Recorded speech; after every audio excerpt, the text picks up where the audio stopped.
Hello friends, welcome to Mathi's home. இன்றைக்கி ஒரு sweet recipe தான் பார்க்க போகிறோம். நம்ம எல்லாருக்கும் பிடிச்ச கேரட்டை வச்சு கேரட் அல்வா எப்படி பண்ணுறதுன்னு பார்க்கலாம் வாங்க.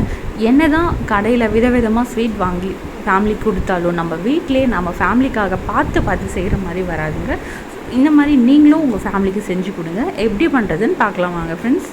ஒரு கடாயில் நெய் சூடு பண்ணிக்கலாம். 2 ஸ்பூன் நெய் சூடானதும் முந்திரி திராட்சை எடுத்து வச்சுருக்கேன், அதை ஆட் பண்ணிக்கலாம்.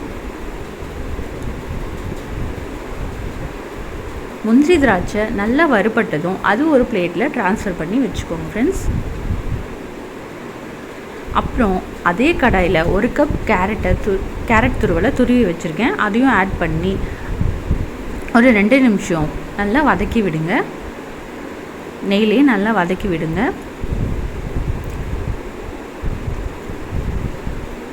கேரட் துருவல் பேல் ஆரஞ்சு கலரில் மாறணும். அப்புறம் அதில் இருக்க ஈரப்பதமும் போகணும். அந்த அளவுக்கு நல்லா வதக்கி விடுங்க. கலர் மாறிடுச்சு ஃப்ரெண்ட்ஸ்.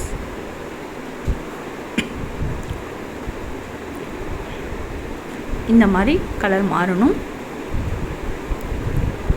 இந்த ஸ்டேஜில் 1 கப் பால் காய வச்சு எடுத்து வச்சுருக்கேன், அதை ஆட் பண்ணிக்கலாம்.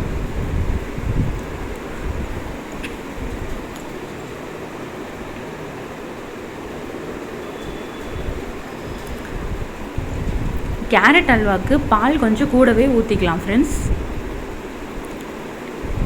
பால் கம்மியாக ஊற்றினா கேரட் அல்வா சீக்கிரம் ரெடி ஆகிடும். பட் அந்த கேரட்டு ஸ்மெல் வரும். கேரட் அல்வா சாப்பிடும்போது அந்த ஸ்மெல் வரும். சில பேருக்கு அது பிடிக்காது.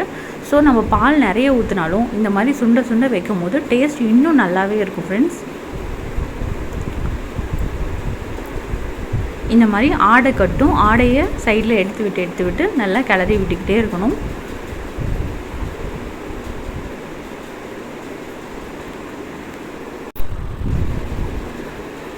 பால் நல்லாவே சுண்டிருச்சு. இந்த டைமில் 1 ஸ்பூன் ஏலக்காய் பவுடர். இப்போ 1 கப் கேரட் துருவலுக்கு 1/4 கப் சுகர் போதும். சுகர் ஆட் பண்ணிக்கலாம். வறுத்து வச்சுருக்க முந்திரி திராட்சையை ஆட் பண்ணிக்கலாம் ஃப்ரெண்ட்ஸ். ஆட் பண்ணி நல்லா மிக்ஸ் பண்ணி விடுங்க.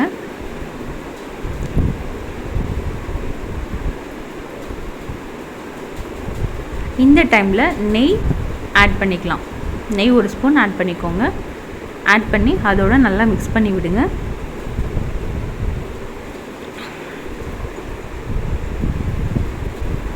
அவ்வளோதான் ஃப்ரெண்ட்ஸ், நம்ம சுவையான டேஸ்டான கேரட் ஹல்வா ரெடி ஆகிடுச்சு. நீங்களும் இந்த மாதிரி உங்கள் ஃபேமிலிக்கு செஞ்சு கொடுத்து பாருங்கள், ரொம்ப விரும்பி சாப்பிடுவாங்க.